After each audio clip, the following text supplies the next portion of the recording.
existe uma necessidade das pessoas colocarem uma pessoa contra a outra, né? Tá, Rogério está de um lado, Márcio está do outro. Veja, eu estou do lado do PT. Se eu não concordo com você, eu te cancelo. Isso é uma estrutura fascista. Mas se esse movimento não tivesse acontecido, poderíamos ter chegado a mais de 1.300.000, 1.400.000 vidas perdidas, não fosse a presença da CPI. Até mesmo para definir quem é um candidato, é a vontade popular que vai definir. Se você atropelar isso, você acaba tendo candidaturas artificiais. As questões de interesse público, elas estão acima das disputas políticas e das posições políticas. Se não é como o governo descarta, é isso, é aquilo. Não tem que rotular. Eu sou só oposição, não sou um extremista que não tem uma causa. Eu tenho causa, essa é a diferença.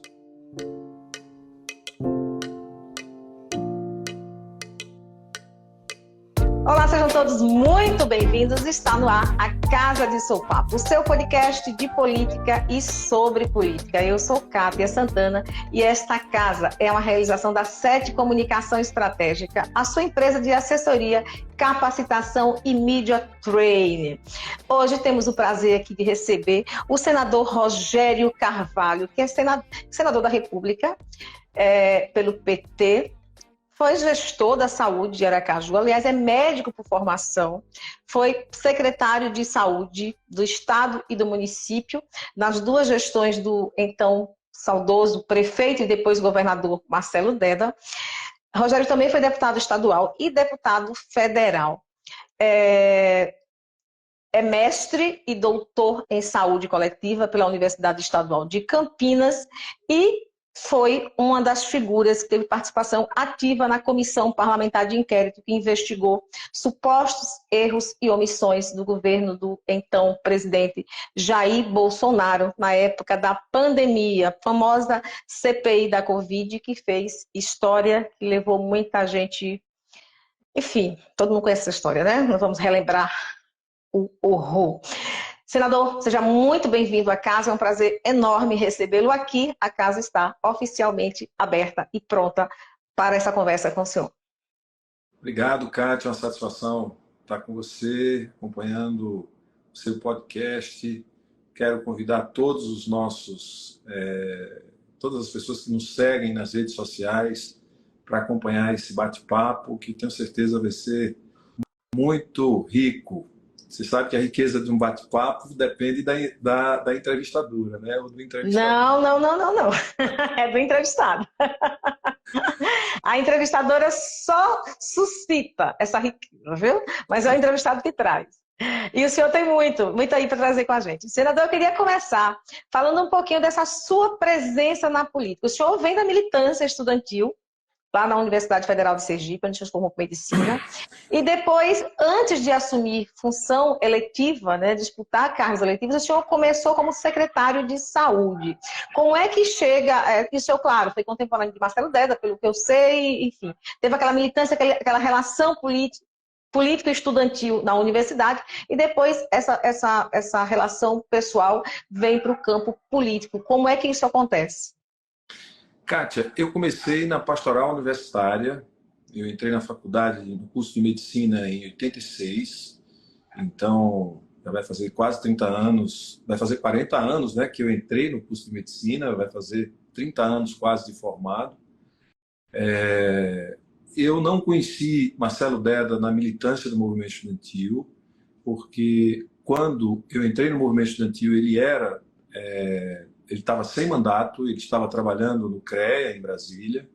Então, eu, da pastoral universitária, fui para o centro acadêmico, depois eu fui para a Direção Nacional de Estudante de Medicina, aí depois eu passei na residência de Medicina Preventiva e Social da Unicamp e fui morar em Campinas e em 94 comecei a minha residência e Marcelo Deda ganhou para deputado federal. Então, a gente nunca se cruzou. Eu o conhecia, eu o admirava, eu acompanhava o trabalho dele, via o quanto ele era respeitado nacionalmente, mas à distância. Eu estava em São Paulo nesse período, na cidade de Campinas. Depois da residência fiz um mestrado, doutorado, fiz concurso para médico fiscal do Conselho Regional de Medicina do Estado de São Paulo, fui presidente da Associação Nacional de Médicos Residentes, Fui presidente do Sindicato dos Médicos de Campinas e região, presidente da Federação dos Médicos do Estado de São Paulo, fui membro da Comissão Nacional de Residência Médica, fui pesquisador durante 10 anos da maior pesquisa de educação médica já feita na América Latina. Então, eu tive uma vida acadêmica e uma vida na pesquisa bastante intensa entre 93 e 2001. Eu cheguei em Sergipe para ser secretário, a convite de Marcelo Deda, por um acaso, porque a minha colega de doutorado, a doutora Leda Lúcia, que hoje é professora da Universidade Federal de Sergipe, campus de Lagarto, foi convidada e aí me indicou e acabei estabelecendo essa ponte com Marcelo Deda, e aí fiquei 5 anos e 3 meses como secretário municipal, fui candidato a deputado estadual, como você já falou, e depois ele me convidou para ser secretário estadual de saúde, fui candidato a deputado federal, fui relator do Mais Médicos, relator da criação da EBSER, da Empresa Brasileira de Serviços Hospitalares, fui relator do Fundo de Previdência Complementar dos Servidores Públicos Federais, fui relator do Saúde Mais 10, que redefiniu o modelo de financiamento da saúde, colocando 15% das receitas correntes líquidas da União para a saúde. Então, comecei aí a minha vida política. Eu começo em 2006 e o mestrado eu fiz antes de vir para cá e o doutorado eu tranquei, terminei em 2005, ainda como secretário municipal de saúde. Publiquei um livro nesse período, então eu tive que compatibilizar. Então, passei alguns anos sem carnaval, sem Semana Santa, organizando a minha tese de doutorado, defendi minha tese de doutorado, e só a partir daí é que eu fui disputar um mandato eletivo, que foi em 2006. Senador, há sempre uma conversa de bastidores políticos, e aí eu queria que você confirmasse ou não. Ser secretário de saúde é sempre vou chamar de trampolim, mas é sempre uma escada bacana para quem quer ser candidato a alguma coisa na eleição seguinte. Foi assim com o senhor quando assumiu a Secretaria de Saúde do Estado, especialmente, onde houve o maior destaque, quando foi disputar o mandato de deputado federal?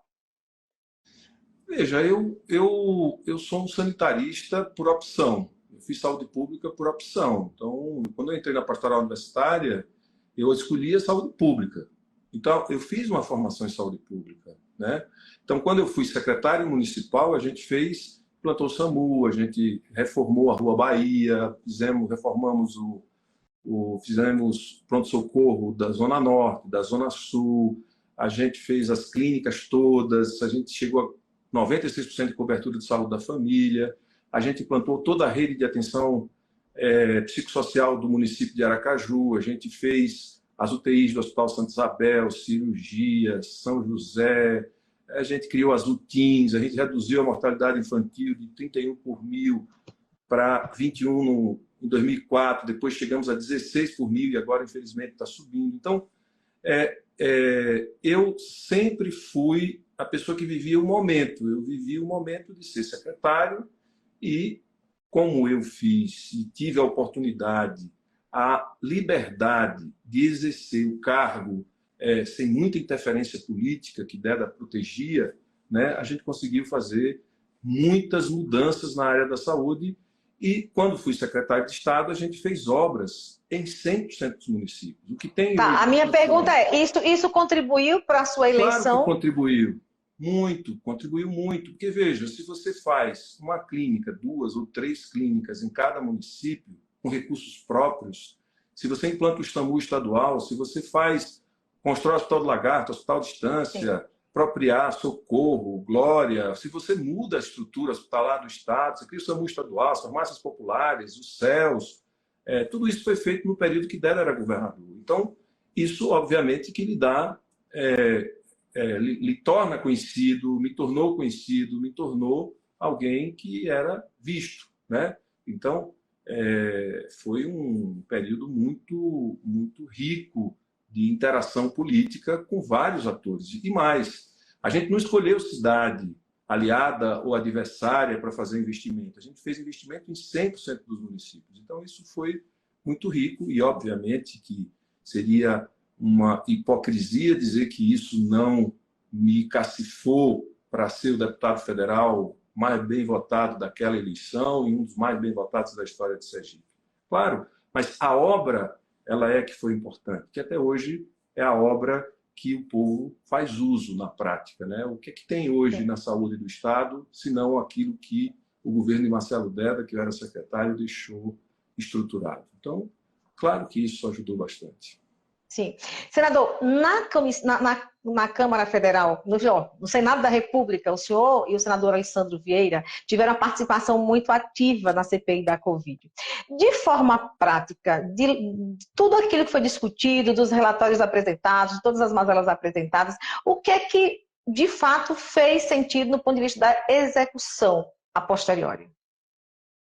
Primeiro, durante a pandemia, a gente conseguiu inverter o debate sobre imunização, porque havia uma desconfiança criada pelo presidente da época, o Bolsonaro, de que a vacina poderia gerar deformações, que poderia interferir na vida e no DNA das pessoas, etc, etc. Sim. E a gente conseguiu reverter isso e garantir vacina para todos os brasileiros e evitar uma catástrofe ainda maior.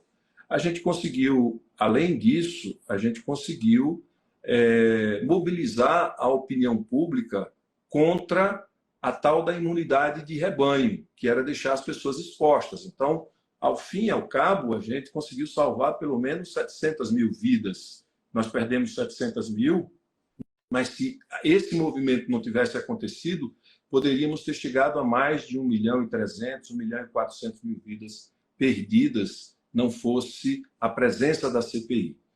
Agora, daqui para frente, esperamos que o novo Procurador-Geral da República possa retomar algumas questões que foram, alguns indícios, vários indícios que foram levantados sobre quem negligenciou, quem se omitiu e quem enganou a população e o efeito Bolsonaro que levou a 300 mil mortes que poderiam ter sido evitadas, né? Isso ainda está em aberto e a gente espera que o novo Procurador-Geral da República possa retomar esse debate e trazer consequências para os responsáveis.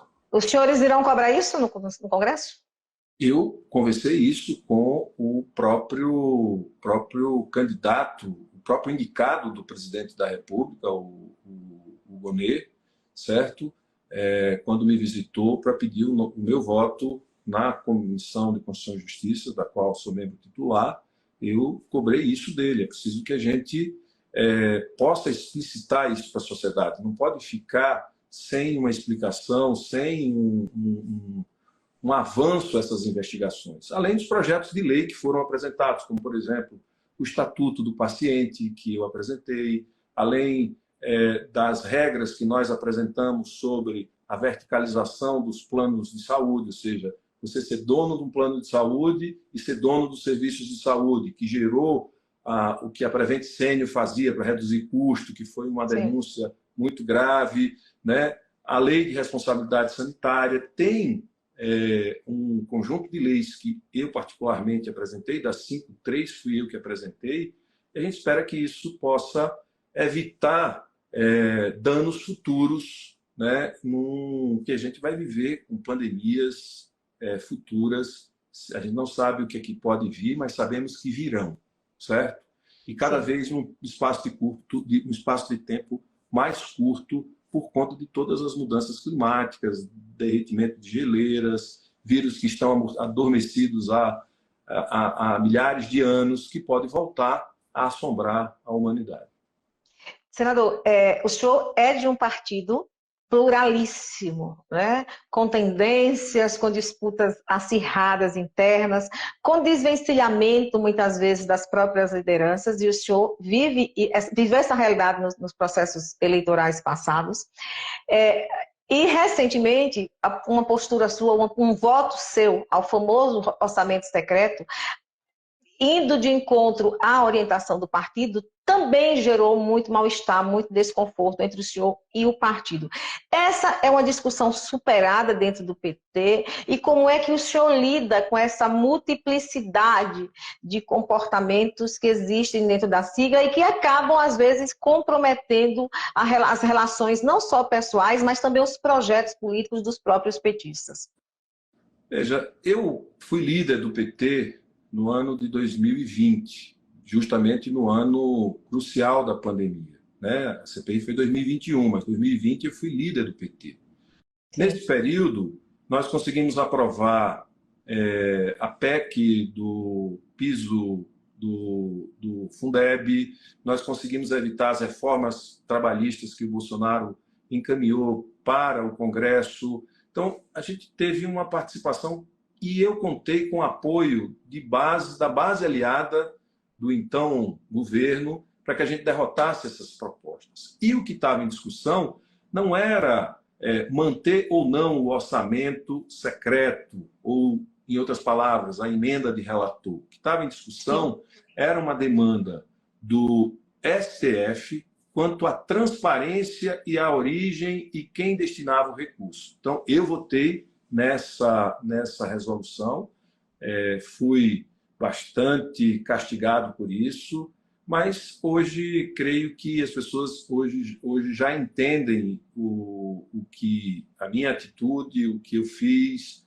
Acho que isso dentro do partido foi superado, até porque não é mais a emenda de relator, mas é a RP2, que tem uma característica semelhante, que é... Deixa eu interferir aqui um pouquinho, senador. Antes que o senhor continue, eu queria que o senhor explicasse para as nossas audiências o que é o famoso orçamento secreto. A gente sabe que aí é um projeto com novas regras para as emendas, mas exatamente como é que funciona isso? O que é isso de forma prática?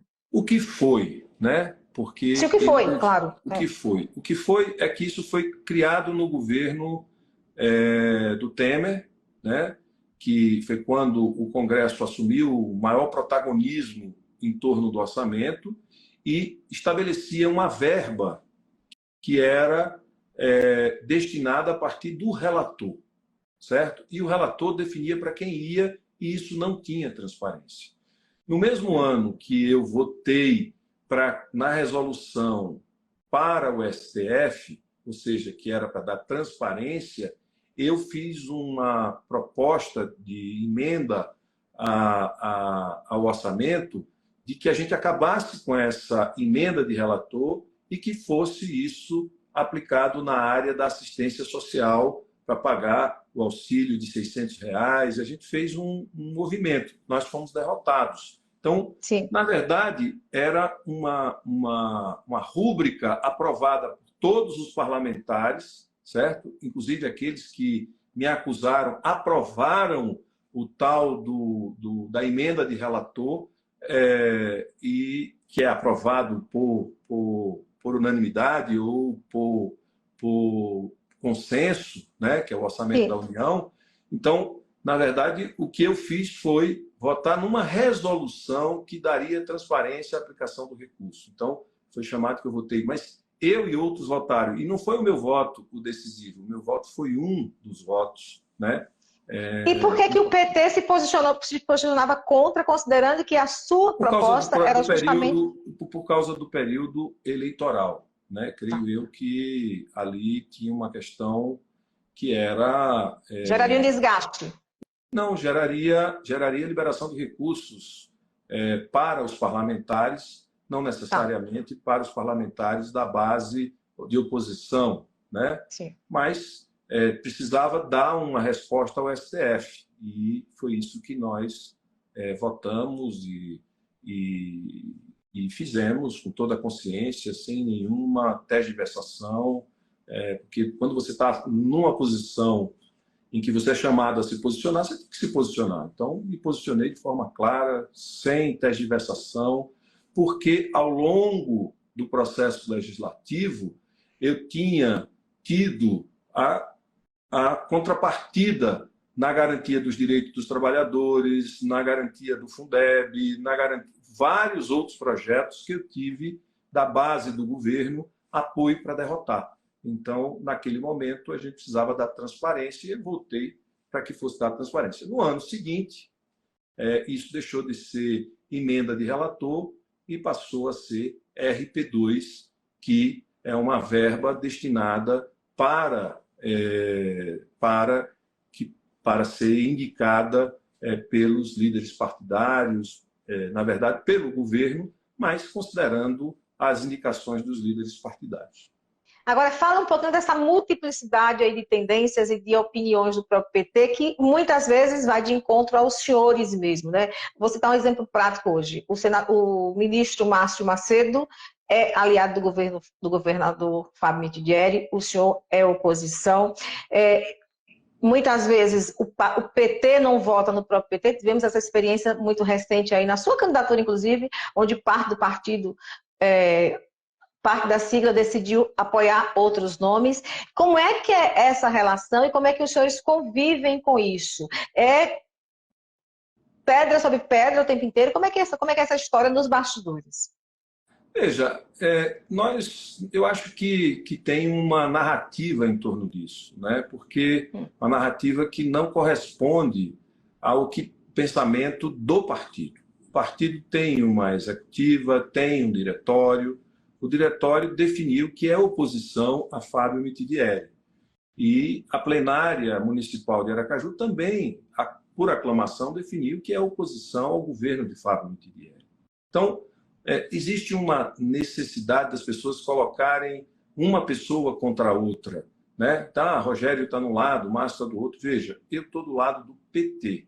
Neste momento, a minha posição é muito clara, que é a posição do diretório estadual, da executiva estadual, da plenária municipal de Aracaju e da militância e dos 586 mil sergipanos que votaram em mim, que me botaram na oposição. Então, isso para mim está claro. Se uma pessoa que tem relevância se aproxima do governo, aí é uma coisa que ela tem que se justificar, não para mim, mas para a militância do PT e para os 586 mil sergipanos que votaram no PT e que queriam uma alternativa diferente, né?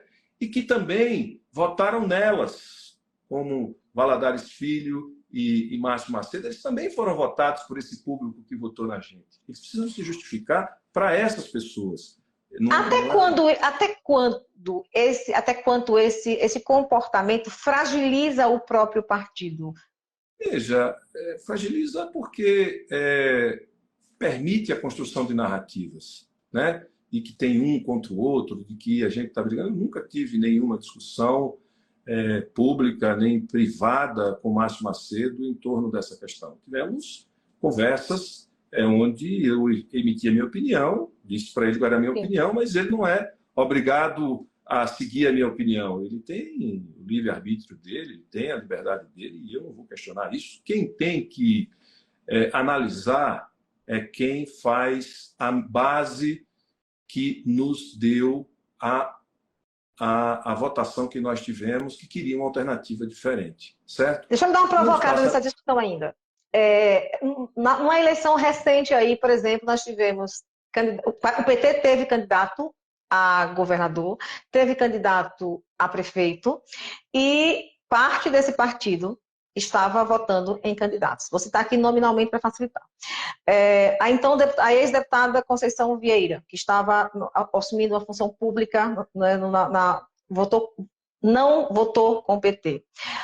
O então deputado Francisco Gualberto, que era, à época, petista, também não acompanhou o PT. O deputado federal João Daniel, igualmente. Como é que é isso? Como é que isso acontece e como é que os senhores administram essas relações de forma prática? De forma prática, você falou de 3. João Daniel apoiou... Que eu lembro. João Daniel apoiou a candidatura de Márcio para prefeito e apoiou a minha candidatura para governador. Apoiou e esteve comigo em vários eventos públicos, foi com ele que era o presidente que definiu a minha candidatura e foi com ele que eu caminhei, certo? Eliane gravou, todo mundo, não houve divergência, até porque estávamos unidos. O que teve de descolamento aí foram aqueles que saíram do partido, Quem saiu do partido... Depois. Saíram depois. Porque tinham mandatos. A Conceição se afastou do partido antes. Ela pediu afastamento do partido antes da eleição, ela se licenciou, né? Antes do começo da eleição, conversou comigo e disse, não, siga seu caminho, sem nenhum problema. Mas você não pode estar filiada, ativa e ter essa posição. Francisco Alberto que tinha mandato.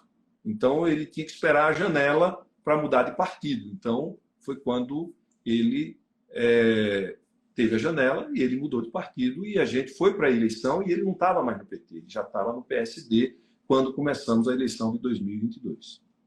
De agora, mas anterior ele estava, mas ele não votou. Não, mas... Ele não acompanhou o partido. Quando? E ele estava no PT ainda. Na eleição anterior, a de 22, ele estava no PT e ele não acompanhou o partido. Mas aí, veja, em 2020, aí eu não sei o motivo pelo qual, comigo, e quando eu estava na disputa, ele já estava no PSD, certo? Em 2018, ele votou em mim. Em 2018, 20 ele não votou votou. em mim. 20 eu não sei qual foi a posição dele, porque eu não acompanhei. Eu tinha o estado inteiro para acompanhar, eu já era senador e eu participei de campanhas no estado inteiro. Então, essa é uma questão muito particular dele, que ele fez uma opção. E ele fez a opção que foi sair do PT, e ele saiu do PT. Então, na minha campanha, a campanha de governador, ele já era PSD e ele estava no lugar dele. Voltando aqui um pouquinho na sua campanha, eu lembro, nós estávamos nos encontramos no sepultamento do então governador Marcelo Deda, não sei se você lembra desse episódio, e eu brinquei com o prefeito Edivaldo Nogueira, falando assim, ele estava com o ex-governador Jackson Barreto, e você chegou, e eu falei, aqui estão os seus 2 senadores, e ele deu um piti, não sei se você lembra, e você pegou e falou, Kátia, não, deixa isso pra lá, eu estou eleito. Eu sei o que eu estou vendo nas ruas do Sergipe, por onde eu ando. O que lhe dava tanta certeza de que você seria eleito, contrariando os prognósticos das pesquisas que eram publicadas? Em qual campanha? Em 2014? Na sua agora, na última de senador. Na de senador. Agora? Na de senador, sim. Não, sim, no 14, é isso mesmo, 14.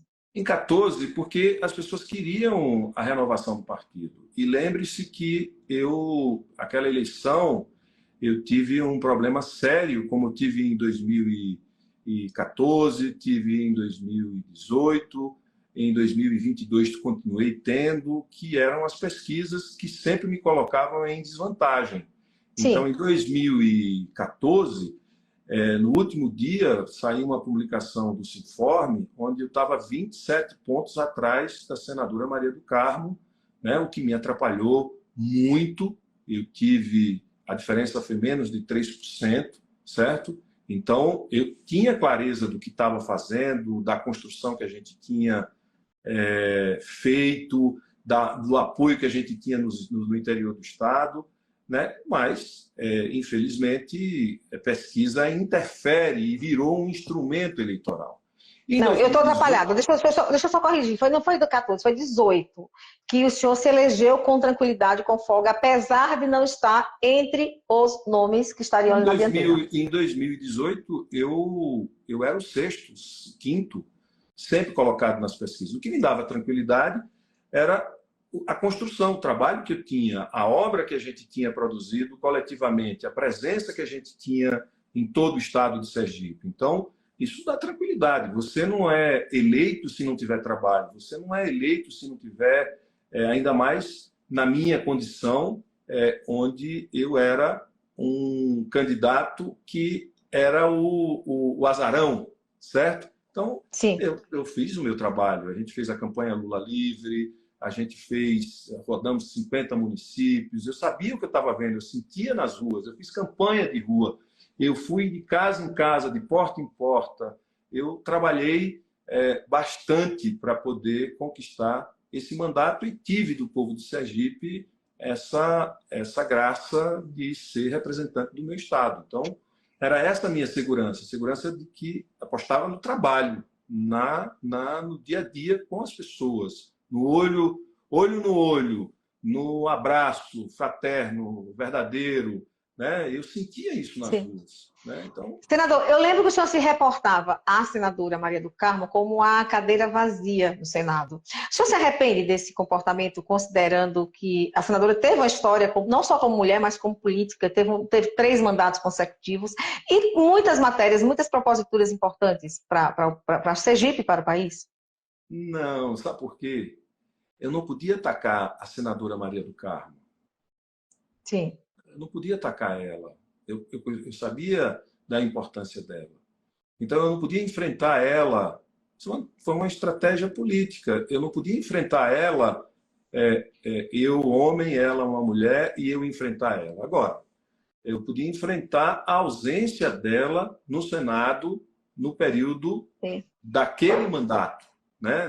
Os primeiros do mandato que ela exerceu, não do mandato que ela ganhou de mim, que ela foi muito mais presente do ponto de vista físico, né? Mas ela, no período que eu disputei com ela, ela teve uma ausência de quase um ano. Se você No período somar, da doença dela?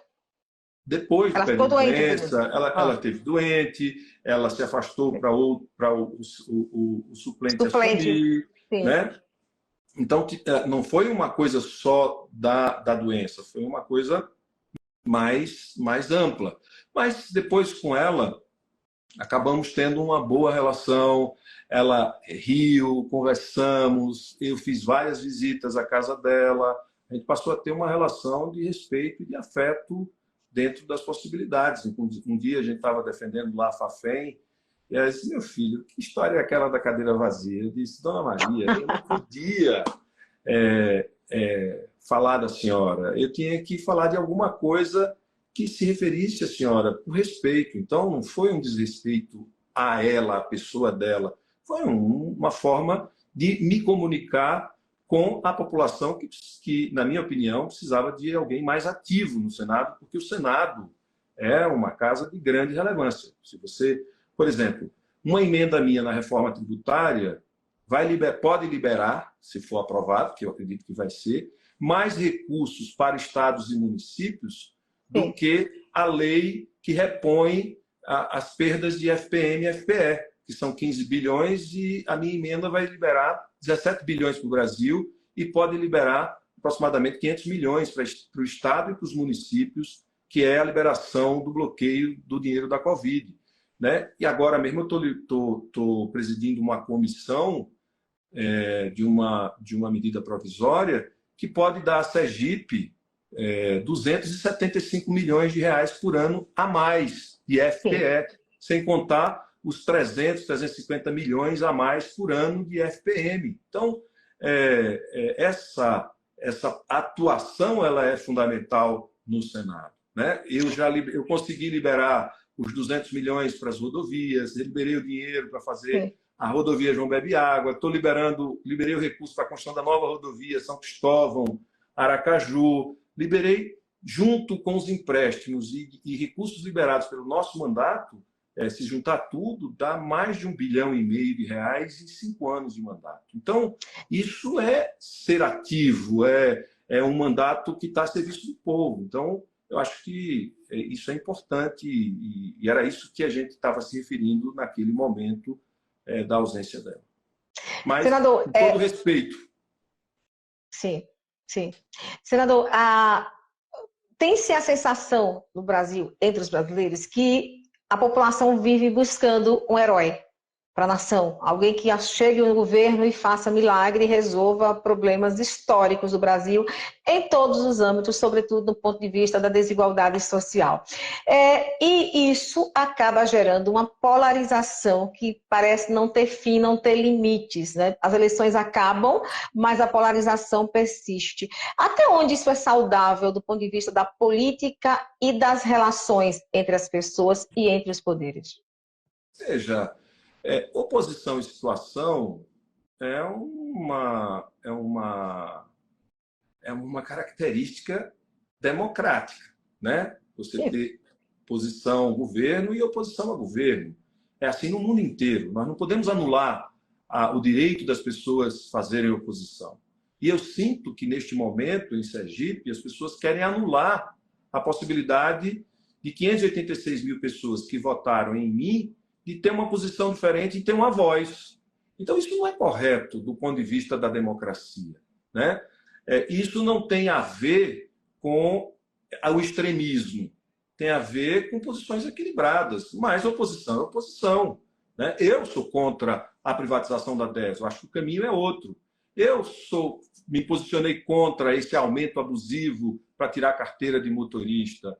Eu sou contra esse desmonte que está sendo feito na saúde para poder colocar empresas privadas com um grau de comprometimento menor e precarizando o trabalho das pessoas, né? Porque eu fui instado a resolver um problema que vinha do passado. Por exemplo, a criação da fundação foi um acordo entre o Ministério Público do Trabalho, o Ministério Público Estadual, o Ministério Público Federal. Nós criamos as fundações a partir de um TAC, certo? Para resolver um problema que era a precarização do trabalho em saúde, certo? E agora vai voltar tudo de novo. O trabalho vai voltar a ser sem estabilidade, precário, com menor remuneração. Então, nós temos uma posição contrária a isso. Nós temos uma posição contrária à forma como a segurança pública está se conduzindo. Então, isso é oposição, isso é uma questão que a gente tem o direito de exercer na democracia, né? Tá. O senhor considera que é uma oposição, que não estou tratando de oposição em situação, mas da polarização.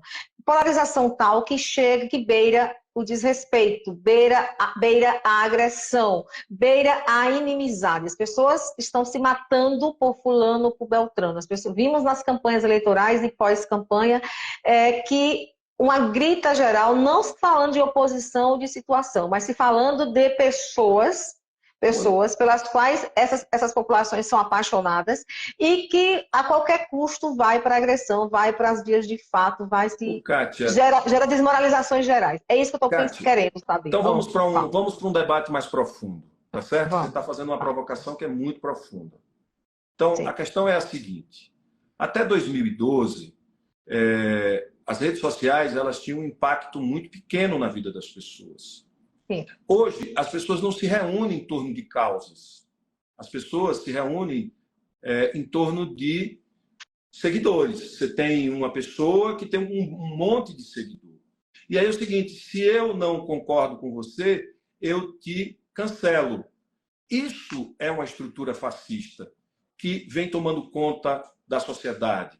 A discriminação, a eliminação, né? e a agressão, certo? Esse é um tema que é um problema muito maior, né? As pessoas não têm causas. Eu sou do tipo que defendo causas, certo? E não estou atrás de seguidores para que a gente... Não, estou atrás de pessoas que questionem, que venham, que discutam o mandato, que questionem o mandato, que questionem temas que a gente se posiciona. Então, tem uma diferença que está posta na humanidade, não necessariamente em Sergipe, na humanidade, não necessariamente e somente no Brasil, que é o seguinte: sim, você tem seguidores. No meu tempo de formação, a gente tinha causas. A causa da saúde, que eu sou militante, a causa da educação, que eu sou militante, a causa da igualdade social, da igualdade de uma maneira das liberdades individuais, da defesa da vida, como, por exemplo, está acontecendo no planeta. Então, eu tenho causas e eu defendo causas. E é diferente. Quando você segue alguém, então você passa a seguir aquilo e não tem debate, não tem discussão. Pronto. E aí é a polarização que eu estou tentando tratar. Então, mas isso não me diz respeito do ponto de vista de prática política. Mas a minha pergunta é até onde isso é saudável para a democracia? Isso não tem saudável, nada disso é saudável. O saudável é a gente voltar a discutir causas.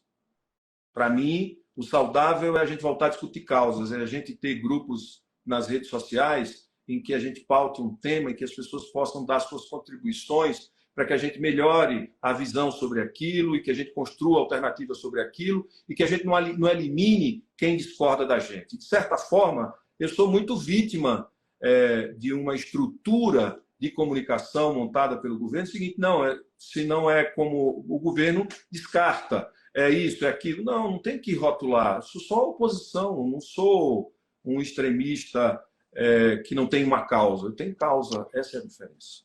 Senador, tem algumas perguntas da audiência, eu vou tentar fazê-las aqui.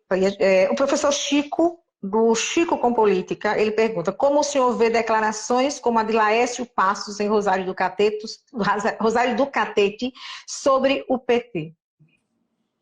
Eu vejo como uma pessoa que tem uma compreensão outra de partido, certo?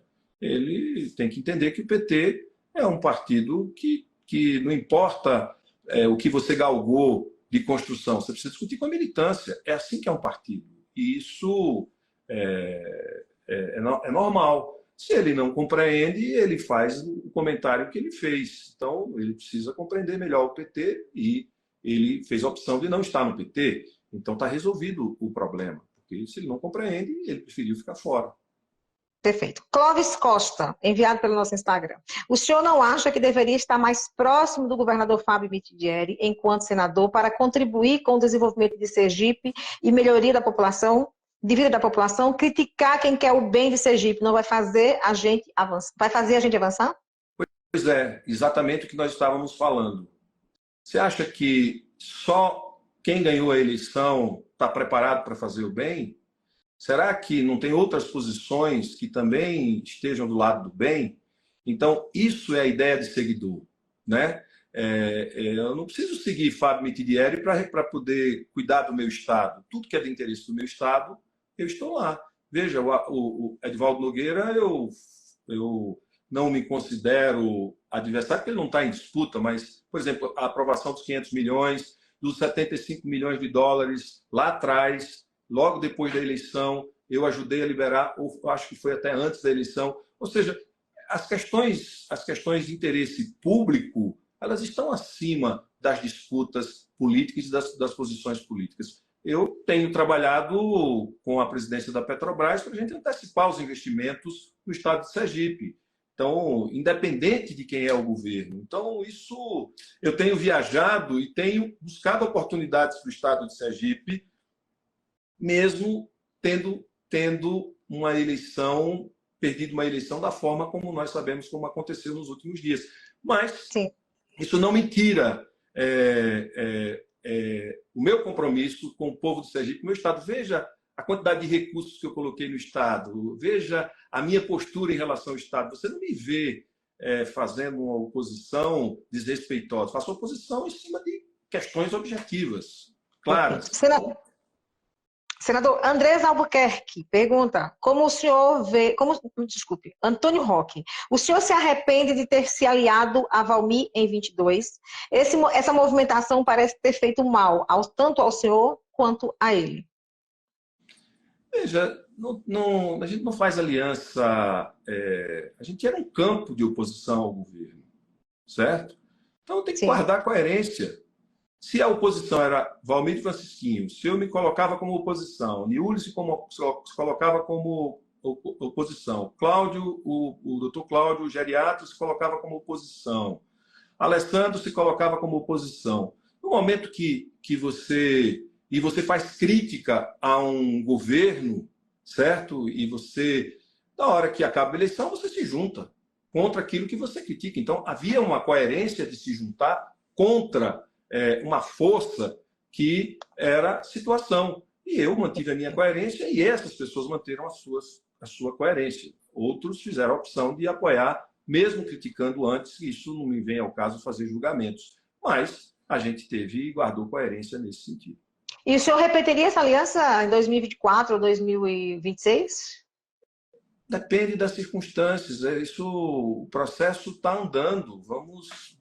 É uma antecipação que não tem elementos, ele não sabe qual é que vai ser o cenário, como é que as coisas vão estar, onde, quem vai estar, que posições as pessoas vão adotar até 2026, mas eu não tenho problema nenhum com o Valmir, conversei com ele recentemente, conversei com todos recentemente, não tenho problemas de relacionamento com nenhum deles, e inclusive político eu acho que tem até muita proximidade, independente de partido, porque os partidos, às vezes, é só um local a partir do qual as pessoas disputam a eleição.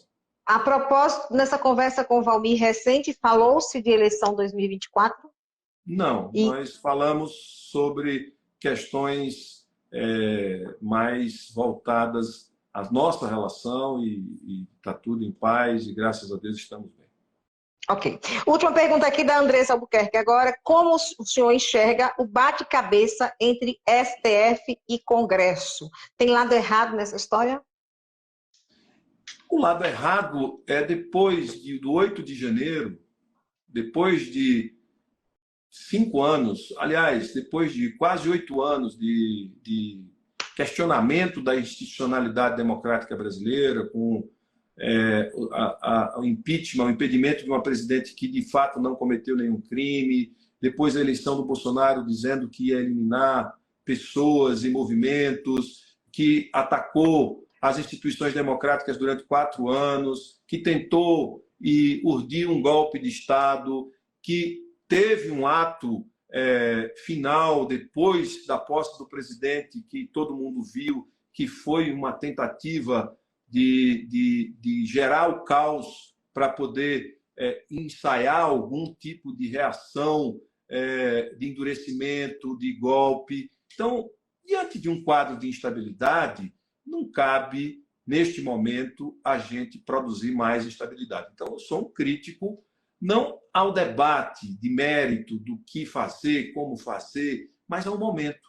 Cada coisa tem um momento. Primeiro, vamos estabilizar o país, criar as condições institucionais para que a democracia flua, para que a gente possa fazer os debates e as correções que precisam ser feitas. Tem uma pergunta que é minha, mas também foi de várias pessoas que participaram aqui da nossa live e mandaram antes para a nossa comunidade, enfim.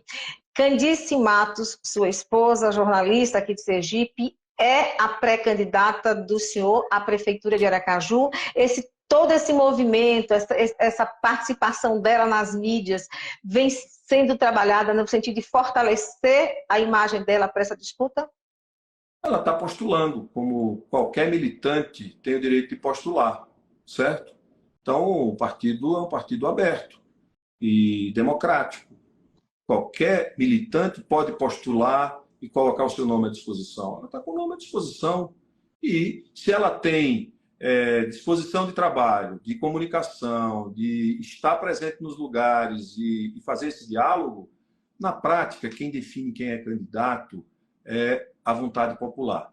Até mesmo para definir quem é um candidato, é a vontade popular que vai definir. Se você atropelar isso, você acaba tendo candidaturas artificiais. Portanto, se ela tiver conquistado um espaço no imaginário das pessoas e se isso for forte o suficiente e o partido entender que ela é a candidata, vai ser, senão não vai ser. É muito simples, é uma coisa que não é uma questão de vida ou morte, mas é uma questão que está posta de forma transparente, objetiva, clara, foi apresentado na plenária do PT municipal de forma muito transparente. Então, vamos deixar a coisa acontecer. É mais uma mulher na disputa. E como tem sido essa receptividade dentro do próprio partido ao nome dela, senador? Olha, da militância tem sido excelente. Não tem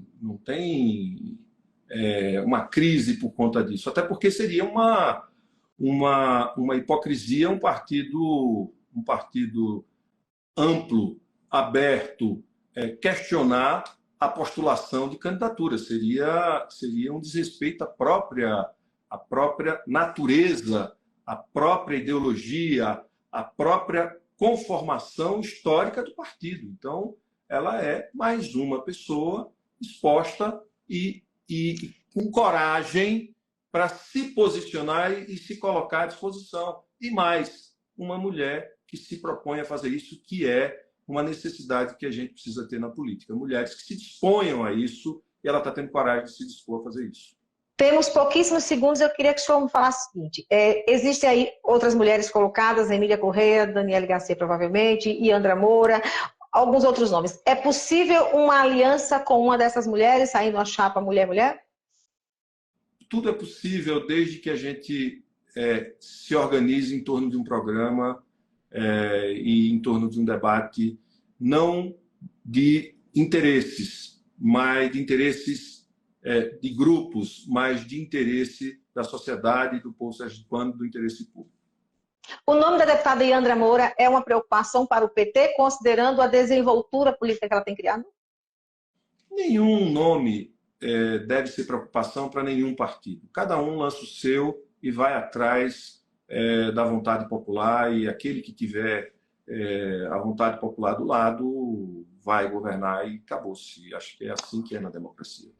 Senador, agradecer por sua participação aqui na Casa do Seu Papo. Foi um prazer enorme recebê-lo e ter esse tempo aqui para conversar um pouquinho com as nossas audiências e comigo também, que estava ansiosa por essa conversa, viu? Muito obrigada, e a casa continua sem tramela à disposição para o senhor entrar e voltar quando quiser. Obrigado, Kátia, e obrigado a todos os seus seguidores. Acompanhe Casa do Seu Papo. A Kátia é bem provocativa, é excelente entrevistadora. Obrigado, Kátia. Eu que agradeço, senador. Um grande abraço. Aproveita, fica o convite feito aí para Candice, de ouvir a casa, viu? Mais adiante. Opa! Ela deve estar assistindo, ela já está sabendo do seu convite. Então, pronto. Então, vamos marcar assim. Deixa as coisas se encaminharem um pouquinho mais do ponto de vista da eleição, do processo eleitoral, que a gente marca essa conversa, vai ser bem bacana, viu? Tenho certeza. Maravilha. Senador, vou encerrar aqui, a gente fica por aqui enquanto a gente encerra, tá? Oficialmente. Então, a você que nos acompanhou, muito obrigada. O fim da casa por hoje, o fim do papo na casa por hoje. A gente volta semana que vem, se Deus quiser, com mais uma entrevista inédita, com mais um papo aqui com a liderança política desse estado, de qualquer canto desse estado. A você que acompanha a casa, recomende a casa. Estamos em todas as redes sociais: TikTok, Instagram, Facebook, LinkedIn, Spotify, Twitter e YouTube, além do Facebook. Não esqueça, a Casa do Seu Papo é feita com muitas mãos e a sua é uma delas. Essa é uma realização da Fed Comunicação Estratégica e eu sou Kátia Santana. Fim de papo por aqui, até mais.